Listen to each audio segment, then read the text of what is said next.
ఇది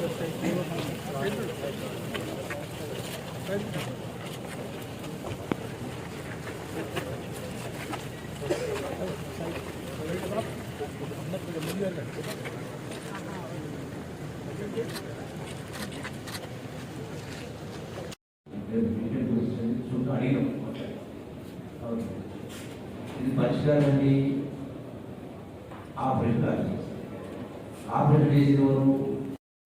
చేసిన టోటల్గా మనకి కాస్ట్ వైజ్గా రా వాటర్లో కేల్ వైజ్ ఇస్తుంది సార్. ఇచ్చేటప్పుడు సబ్సెగ్మెంట్ వైజ్ సబ్సెగ్మెంట్ వైజ్గా ప్రతి మీరు పేమెంట్ చేసేది ప్రతి మనిషి 100 లీటర్లు ఉన్నప్పుడు 100 లీటర్లు ప్యూరిఫైడ్ వాటర్ మనం పేమెంట్ చేస్తాం.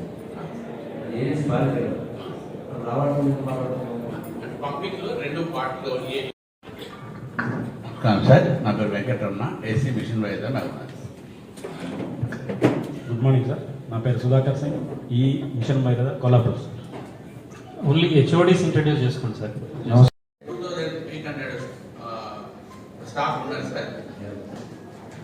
టోటల్ నాగపల్ జిల్లాకు సంబంధించి నాగపల్ జిల్లా ఏరియా లో మీ డిజైన్ ప్రకారం మీ డిజైన్ ప్రకారం ఎంతమంది స్టాఫ్ ఉన్నారా, ఏ గ్రామానికి ఎంతమంది ఉన్నారు, ఏ మంది? నమస్కారం సార్. నా పేరు K Suresh, district horticulture and sericulture officer, పుల్లరేషన్ సార్. గౌరవ శాసనసభ్యులు అచ్చంపేట శ్రీ వంశకృష్ణ గారికి స్వాగతం సార్. సార్ నమస్కారం సార్. నా పేరు Upareddy, chief planning officer, general manager, district industries centre. నమస్తే sir. M Sridhar Shetty sir, DE electricity Nagar Kurnool sir. నమస్తే సార్. నేను Ravikumar, DE technical Nagar Kurnool, electricity department. Nagarkurnool జిల్లా సమీక్షా సమావేశంగా మీడియా సమావేశంలో వేదికైనటువంటి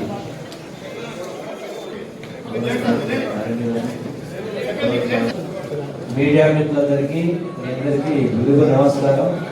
నూతన సంవత్సర శుభాకాంక్షలు మీ అందరికీ. అడ్వాన్స్గా సంక్రాంతి పండుగ శుభాకాంక్షలు. ఈ సమీక్షా సమావేశం నాడు జిల్లా యంత్రాంగం అందరూ రాబోయింది. కొత్త సంవత్సరం, కొత్త ప్రభుత్వం మొదలుపెట్టిన తర్వాత మొదటి సమీక్షా సమావేశం. ఈ సమావేశంలో దశాబ్దాల తర్వాత నిరీక్షించి యావత్ తెలంగాణ సమాజం సంఘటితమై వందలాది మంది ప్రాణత్యాగాల కారణంగా ఆనాటి యూపీ ప్రభుత్వం సోనియా గాంధీ గారి నాయకత్వాన తెలంగాణ రాష్ట్రాన్ని సాధించుకున్న తెలంగాణ అమరవీరుల ఆకాంక్ష మేరకు, ప్రజల అభిష్ట మేరకు గడచిన 9 సంవత్సరాల పరిపాలన సవ్యంగా జరగలేదు అనేటువంటి వాస్తవాన్ని నొక్కి వక్కానిస్తూ ఈ వచ్చే 5 సంవత్సరాల కాలంలో ప్రజల ఆలోచనలకు, ఆశయాలకు, అమరవీరుల ఆకాంక్షలకు అనుగుణంగా పరిపాలన కొనసాగాలి, పారదర్శకంగా ఉండాలి, నిజాయితీగా ఉండాలి. ప్రజలు ఏ అంశం పట్ల 10 సార్లు తిరగాల్సిన అవసరం లేదు. ప్రజలు ఏ ఆఫీస్కి వచ్చినా, ఎవరి దగ్గరికి వచ్చినా, ప్రజల దగ్గరికి వచ్చినా మనం పాలకులం కాదు, మనం సేవకులం.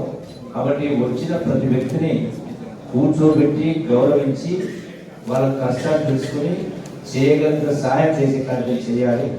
ఇది ప్రధానమైన అంశం. రెండవది, ఏ డిపార్ట్మెంట్, పోలీస్ డిపార్ట్మెంట్ అని ఇంకో డిపార్ట్మెంట్ ప్రజలు మెచ్చే విధంగా, నచ్చే విధంగా ఉండాలి. గత పరిపాలనలో చాలా అక్రమాలు,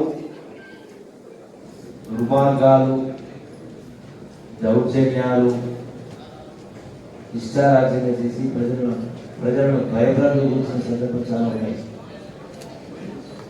కాబట్టి ఈనాడు కాంగ్రెస్ ప్రభుత్వ ఆధ్వర్యంలో ఏర్పడిన కొత్త ప్రభుత్వం గౌరవ ముఖ్యమంత్రి రేవంత్ రెడ్డి గారి నాయకత్వం. ఇప్పటికే ముఖ్యమంత్రి గారు కూడా స్పష్టంగా ప్రమాణ స్వీకార సందర్భంలో కలెక్టర్ల సమావేశంలో వివిధ సందర్భాల్లో ప్రభుత్వ ఆలోచనను స్పష్టంగా వివరించడం జరిగింది. సో దానికి అనుగుణంగా అందరూ మెసులుకోవాలని, మీరు మేము భేదం కాదు, అందరూ ఒకటే, ఒక కుటుంబంలాగా ఈ యొక్క ప్రజల పట్ల ప్రజా సమస్యల పట్ల స్పందించే ఆలోచన ఉండాలి. ప్రభుత్వం అంటే ప్రభుత్వం ఎప్పుడు నిద్రపోదు, గవర్నమెంట్ నెవర్ స్లీప్స్.